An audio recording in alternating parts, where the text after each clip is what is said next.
मुंबई की चकाचौंध भरी दुनिया में जहां सपनों का पीछा करने वाले युवा रातों रात सितारे बन जाते हैं, नीरज ग्रोवर एक ऐसा चेहरा था जो टीवी इंडस्ट्री में धीरे धीरे अपनी पहचान बना रहा था। 25 वर्षीय नीरज राजस्थान के मूल निवासी थे। मुंबई आए थे अपने सपनों को साकार करने। वह एक सफल मीडिया प्रोड्यूसर बन चुका था। मिडनाइट लास्ट एंड फाउंड जैसे शो में उसकी क्रिएटिविटी की चमक साफ दिखाई देती थी। लेकिन 7 अप्रैल सन 2008 की वह रात उसके जीवन का अंतिम अध्याय साबित हुई। नीरज का दिन सामान्य था। सुबह वह अपने विले पार्ले स्थित अपार्टमेंट से निकला, दोस्तों से मिला। शाम ढलते ढलते वह एक पार्टी में पहुंचा जहां बॉलीवुड की हलचल थी। लेकिन पार्टी के बाद वह गायब हो गया। अगले दिन 8 अप्रैल को उसके दोस्तों ने चिंता जताई। फ़ोन बंद, कोई जवाब नहीं। पुलिस को सूचना दी गई। शुरुआत में लग रहा था जैसे कोई साधारण गुमशुदगी का केस हो, लेकिन जल्द ही यह मामला एक खौफनाक हत्याकांड में बदल गया।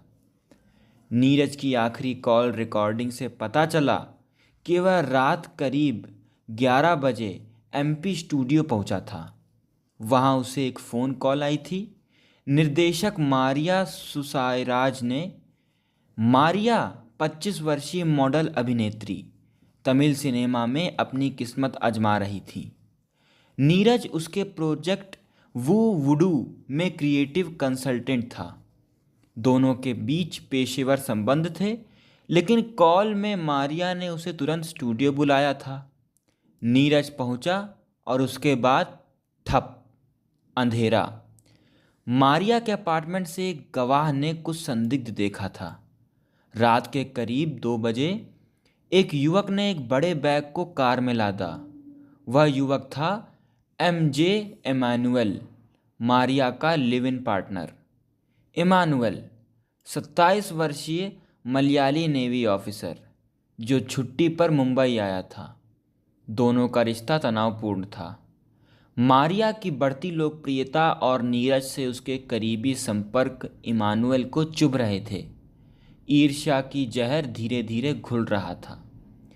पुलिस ने मारिया को हिरासत में लिया।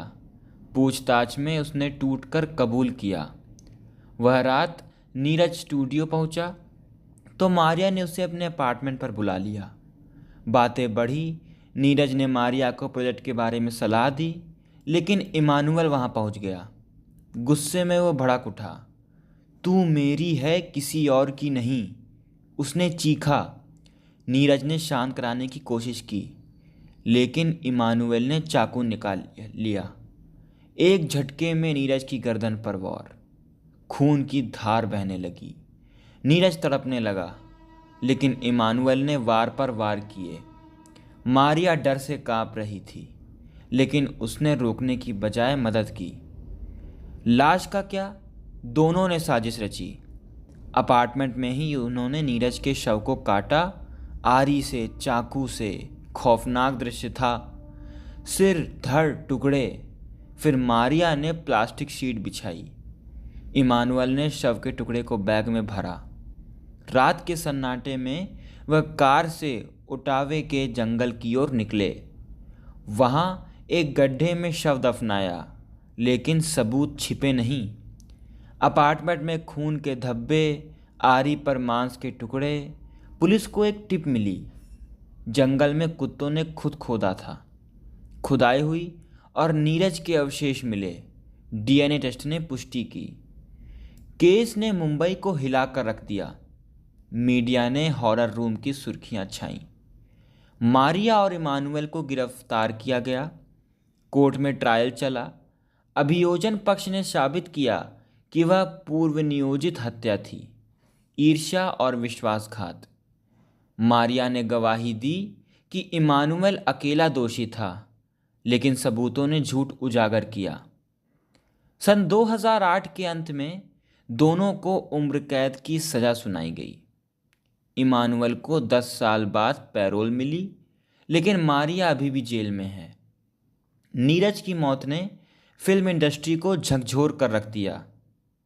एक होनहार जीवन जो ईर्ष्या की भेंट चढ़ गया।